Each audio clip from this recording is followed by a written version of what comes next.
Cada mes, cada 2 mesos, es poden trobar subhastes d'art a diferents sales de la ciutat de Barcelona. És un món molt cinematogràfic, però nosaltres volem acostar-los-hi a aquest món amb la Laura Soler, que és ara mateix en una sala de subhastes. Laura, explica'ns com funciona. Hola, Helena. Doncs estic a la sala de subhastes, sala de ventes de Barcelona. És una sala de subhastes molt jove, porta 1 any i mig aquí en aquest mercat. I el funcionament és el següent. Si vens com a comprador, l'únic que has de fer és venir, deixar el teu nom, el teu DNI, i llavors et donen un número com aquest, que és amb el qual fas les ofertes, van pujant i quan a tu el preu t'interessa, doncs poses el teu número. I si vens com a venedor, el que has de fer és portar la teva peça, arribes a un acord amb la gent de la sala de subhastes sobre quin seria el preu idoni de sortida i a partir d'aquí aquesta peça està exposada durant 10 dies a la sala de subhastes, que serien totes aquestes peces que ara tinc al meu voltant, que han estat exposades durant 10 dies, fins a aquesta tarda, que hi ha la subhasta a les 5 de la tarda. Hi ha peces de tot tipus i de tot preus. Per exemple, hi ha els lots de pintura, com serien aquesta pintura de l'escola florentina del segle XVIII, que tenen un preu de sortida de 2.200 euros, aquesta Verge Maria. També hi ha mobles, com seria aquest mirall o les cadires. També hi ha objectes molt més petits, que seria tot el tema de les joies, que hi ha collarets, arracades, medalles, són joies de tots els preus, de totes les èpoques, i sobretot també dic de tots els preus, perquè, per exemple, en aquesta sala de subhastes tenim objectes que es poden adquirir des de pocs euros, serien uns 60 euros, 120 euros, que vindrien a ser aquests binocles tan bonics, o aquesta caixa de joies, i aquí l'objecte que tenen de més valor són unes copes de cristall del segle XIX, que són aquestes copes d'aquí, és cristall de roca, i són unes copes que surten a un preu de sortida de 32.000 euros. Però perquè ens expliqui el funcionament de les subhastes d'art, qui millor que un subhastador que té 30 anys d'experiència en l'ofici, que és Àngel de Torres. Àngel, bon dia. Bon dia, com esteu?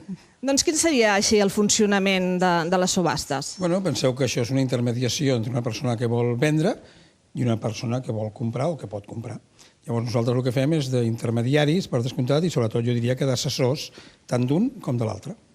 Llavors aquest martell, per exemple... Significa, per dir d'alguna forma, que som els jutges d'aquesta venda. Això vol dir que en algun moment, al caure el martell, ha sigut un preu adjudicat, a la 1, a les 2 i a les 3, sempre diem com les pel·lícules, i a partir d'aquell moment això és un preu adjudicat a un comprador i el venedor rebrà els diners que s'han fet amb aquesta venda. Vostè com a subhastador, per exemple, aquesta tarda ja es deu conèixer el catàleg a fons, no? No de la memòria, però sí, és descomptat que sabem el que són, perquè a la vegada nosaltres el més important són els 2 mesos que venen abans de la pròpia subhasta. El dia de la subhasta són unes hores, que realment són molt agradables, però els 2 mesos previs són els que realment valen la pena que es sàpiga que hi ha una feina molt important, una mica fosca, perquè no s'entén molt bé el que fem, però és una catalogació, és una presentació, són diverses coses que fan que això es pugui presentar amb un públic, en tots cas, esperem que col·leccionista. Per què diu fosca? Perquè no és coneguda, tothom coneixem el que et dit abans, aquest senyor a dalt que diu 2 milions, 3 milions, 5 milions. Això són els paràmetres que es coneixen internacionalment, però la subhasta té moltes més coses, que potser són 11 o 12 operacions abans d'aquest cop de martell, que és més desconegut. Per exemple, ens podria fer un assaig del que faria aquesta tarda mirant el catàleg? Quin seria el to?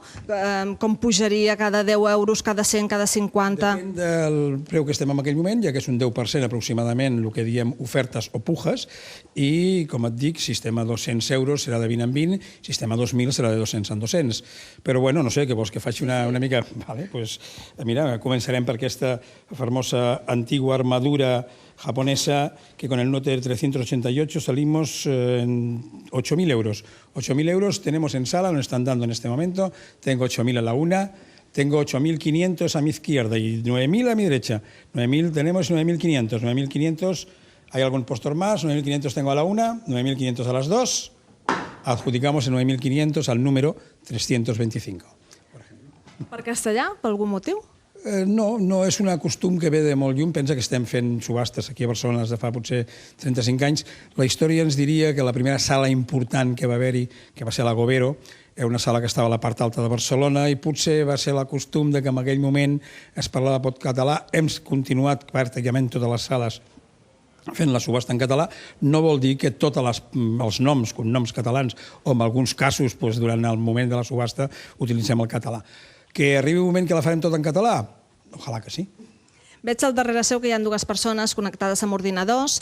Això és tot el tema de la internacionalització. Expliqui'ns com va. Un salt que hem fet en els últims anys, ja et dic, durant molts anys la subhasta ha sigut molt local. La subhasta a Barcelona era pel públic de Catalunya com molt, amb dificultats perquè inclusiu comunicar-ho era diferent, i a Madrid tenien més àmbit que nosaltres, perquè lògicament era la capital del regne, i llavors allà tenien molta més possibilitat de vendre al País Basc o a Andalusia. Però hem sigut molt locals durant molts anys. Això ha perjudicat bastant els preus, perquè ha fet que fossin molt més alts possiblement del que tenien que ser. Però avui dia, afortunadament, internet ha canviat completament, absolutament, aquest món. Nosaltres, avui, de veritat que inclús nosaltres estem sorpresos de com s'han obert aquestes finestres a l'exterior i que estem rebent ofertes que mai a la vida haguéssim pensat que poguessin vindre, ni per el preu en si del que estan pujant, ni d'on venen. De fet, abans em comentava una peça que els ha sorprès moltíssim, que és aquesta peça que veiem aquí de marbre, d'un escultor. Un escultor italià de Milan, és un surrealista de l'època.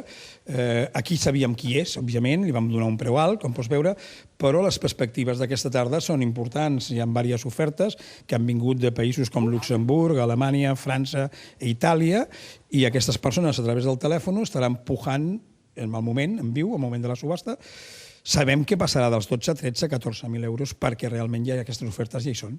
I senyor Torres. Una altra cosa curiosa que m'explicava abans és la d'aquest... Més que curiosos, són sorpressius per nosaltres, perquè, òbviament, tu entens que nosaltres no podem entendre de tot, per més que ho procurem i per més que intentem de cada vegada donar amb el públic i amb els nostres clients més informació i que sàpiguin realment el que estan comprant. Però, en aquest cas, és una cosa xinesa, com pots veure, i estem rebent una oferta de Pequín que està superant llargament el preu de sortida. Que estem venent? Potser no ho sabem del tot. És veritat que té unes firmes, unes signatures a dalt, que les hem enviat lògicament per internet, també. Moltes vegades ens demanen més fotos de millor qualitat i llavors les ofertes estan sorgint de tot arreu. Estem molt contents. Des del plató, que hi ha un sofà amb persones que estan veient el tema, li volen fer una pregunta. Digue'ns, Helena. Sí, li volia preguntar al senyor Torres, que ara deia, doncs a vegades venem fins i tot coses que no acabem de conèixer. També passa que compra gent que vostès no coneixen. Són més els desconeguts que no pas els coneguts, les persones que presencialment estan aquí a la sala de subhastes? Sí, una pregunta que ja n'hem parlat abans. Les persones que venen aquí a fer la subhasta, a participar en la subhasta, són coneguts o desconeguts? Estem parlant de compradors. Els compradors poden ser coneguts, però com t'estic dient, a través d'internet cada vegada són més desconeguts i d'indrets i de puestos més difícils de pensar fa 10 anys. Coneguts perquè, com et deia abans, la pintura local, per exemple, o les obres d'art locals, òbviament tenen col·leccionistes que molts d'ells ja coneixem de moltes vegades, són reincidents, el col·leccionista és una mica, podríem dir, no diré el ludòpata, però sí una miqueta viciós, i lògicament són reincidents.